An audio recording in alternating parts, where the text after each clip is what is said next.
Hello दोस्तों, आपका स्वागत है हमारे डच वॉरियर के यूट्यूब क्लास पर, जिसमें हम आपको आज बताएंगे पद्म पुरस्कारों के बारे में। पद्म पुरस्कार 2025 वितरित किए गए हैं। घोषणा कर दी गई है 26 जनवरी 2025 गणतंत्र दिवस के शुभ अवसर पर द्रौपदी मुर्मू राष्ट्रपति के द्वारा क्या किया गया है, पद्म पुरस्कारों की घोषणा कर दी गई है। तो आइए देखते हैं कितने व्यक्तियों को पद्म पुरस्कार दिया जाएगा, कौन कौन सी कैटेगरी है। तो इसको आइए देखते हैं, थोड़ा सा देखेंगे।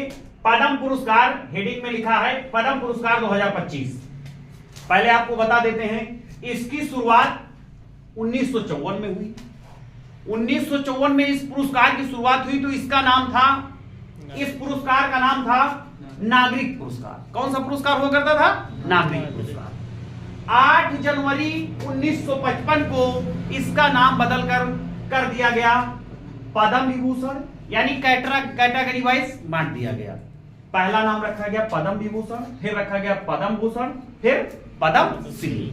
तो इसी तरीके से हर गणतंत्र दिवस की पूर्व संध्या पर जो अपने देश का प्रथम नागरिक अर्थात राष्ट्रपति होता है, उसके द्वारा ये घोषित किया जाता है कि किन किन व्यक्तियों को जो किसी खेल या सार्वजनिक मामले अन्य किसी क्षेत्र से जुड़े होते हैं, उनको कौन सा पुरस्कार दिया जाएगा, इसकी घोषणा कर दी जाती है। आइए उसके विषय में हम आपको बताते हैं कि 2025 में कुल कितने पुरस्कार देने की घोषणा की गई है।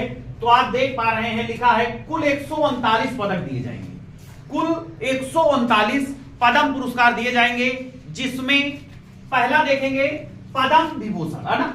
पद्म विभूषण कितने दिए जाएंगे भैया? 7। पद्म भूषण कितने दिए जाएंगे? 19।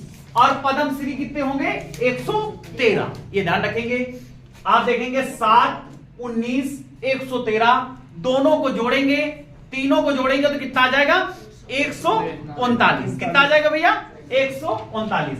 अब इसमें आपको कुछ ध्यान रखने वाली बात होगी। सबसे बड़ी विशेषता होती है कि अब 139 तो याद रखे नहीं जा सकते, इसमें जो बहुमूल्य हैं वो याद रखने होंगे।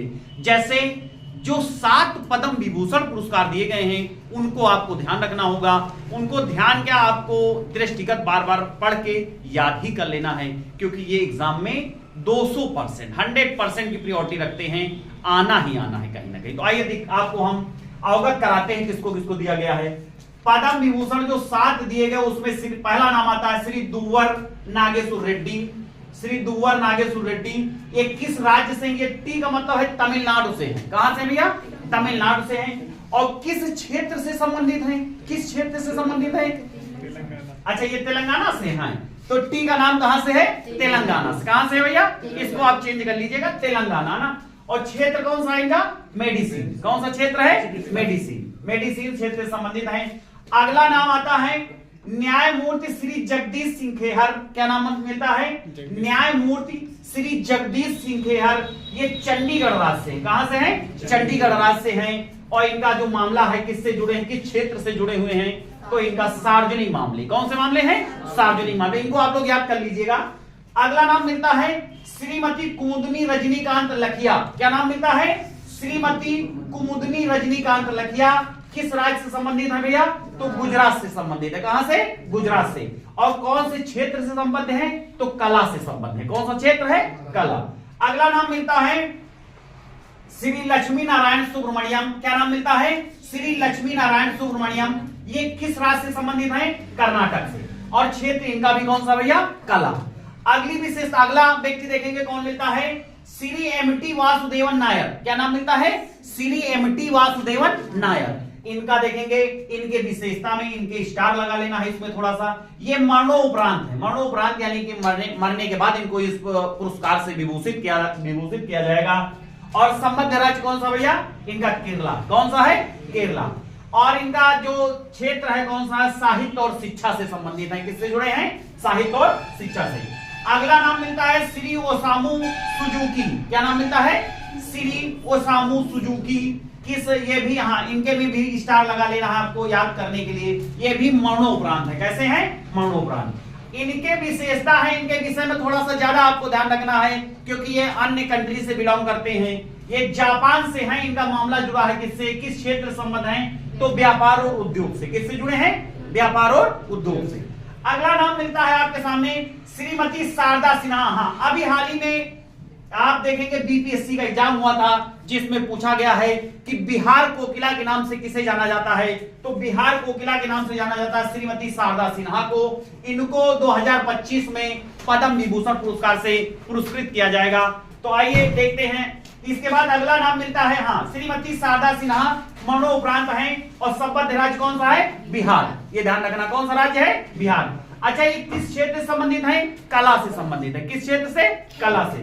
अगला नाम मिलता है, देखेंगे ये 7 आप क्रम देख चुके हैं, 7 क्रम देख चुके हैं जिन्हें पद्म विभूषण पुरस्कार दिया गया है। अच्छा, इस पुरस्कार का कभी कभी क्रम पूछ लिया जाता है। ये जो पद्म पुरस्कार दिए जाते हैं इनका क्रम पूछ लिया जाता है। तो पहले नंबर पर क्या बताएंगे? पद्म विभूषण। फिर क्या बताएंगे? पद्म भूषण। फिर क्या बताएंगे? पद्म श्री। तो देखेंगे यहां मैंने लिख दिया है आपको समझाने के लिए, क्रम लिखा पद्म विभूषण, पद्म भूषण और पद्म श्री।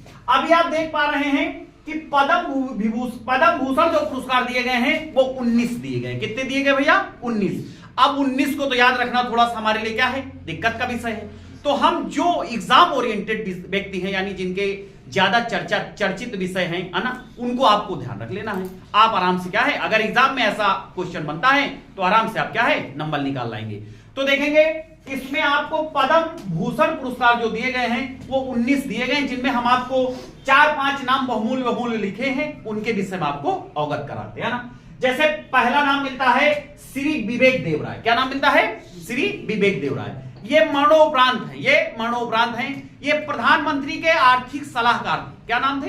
प्रधानमंत्री के आर्थिक सलाहकार थे। नाम क्या मिलता है? विवेक देवराय। इनको पद्म भूषण 2025 दिया गया है। क्या दिया गया है? पद्म भूषण 2025 दिया गया है। अगला विषय मिलता है, अगला व्यक्ति नाम मिलता है श्री पीआर श्रीजेश। क्या नाम मिलता है? पीआर श्रीजेश। ये इनका खेल से जुड़े हुए ये हॉकी के क्या है? गोलकीपर हैं। भारतीय हॉकी टीम में क्या है? गोलकीपर हैं। ध्यान रखेंगे। और बहुत इंपॉर्टेंट आर्टिकल है, बहुत इंपॉर्टेंट आर्टिकल है श्री पीआर श्रीजेश का, ध्यान रखेंगे, है ना। ये केरला से संबंधित है। किस राज्य से संबंधित है भैया? केरला से। अगला विषय मिलता है श्री पंकज उधास। क्या नाम मिलता है? श्री पंकज उधास। ये देखेंगे ये मरणोपरांत। ये क्या है? मरणोपरांत है। इनका क्षेत्र कला है और संबद्ध राज्य महाराष्ट्र है। क्या है? संबद्ध राज्य महाराष्ट्र है और क्षेत्र कला है। ये गजल गायक हैं, ये विशेषता है। इस बार अभी क्वेश्चन बन सकता है तो आप ध्यान रखेंगे क्या है? ये गजल गायक हैं और इनको इस बार 2025 का क्या दिया जाएगा? पद्म भूषण पुरस्कार दिया जाएगा। अगला व्यक्ति मिलते हैं, क्या नाम मिलता है? श्री सुशील कुमार मोदी। क्या नाम मिलता है? आप देखते हैं सार्वजनिक मामले से संबंधित हैं, बिहार से हैं। श्री सुशील कुमार मोदी, है ना, बिहार से हैं, मरणोपरांत है। इनको क्या दिया जाएगा? 2025 का पद्म भूषण पुरस्कार दिया जाएगा। अन्य नाम में मिलता है, हाँ, एक बात और ध्यान रखना है, ये भी इंपॉर्टेंट आर्टिकल होगा, श्री विनोद धाम। क्या नाम मिलता है? श्री विनोद धाम, क्योंकि ये अन्य कंट्रीज से बिलोंग करते हैं, यूएसए से हैं, विज्ञान इंजीनियर हैं। क्या है भैया? ये यूएसए के हैं, विज्ञान इंजीनियर हैं। ये ध्यान रखना है। यानी ये जो अभी इसमें 19 हैं, लेकिन मैंने 4-5 नाम लिखे हैं जो बहुमूल्य हैं, आप उनको ध्यान रख लेना है। लेकिन ये ना भूल करिएगा, पद्म विभूषण आप सातों के सातों याद रखेंगे। पद्म विभूषण पुरस्कार आप सातों के सातों याद रखेंगे, ठीक है ना, ताकि एग्जाम में अगर क्वेश्चन बनता है तो आपसे मिस ना हो। ये भी ध्यान रखना, बात क्लियर ना। तो ये 2025 का पद्म पुरस्कार को मैंने आपको क्या है, स्टडी के लिए दे दिया है, ठीक है ना। आप इसको 1-2 बार वीडियो देखेंगे, है ना, अच्छा लगेगा और याद कर लेना है, ठीक है ना। अगर एग्जाम में क्वेश्चन आता है तो आराम से आप टिक आउट कर पाए, ठीक है भैया, ठीक है, धन्यवाद।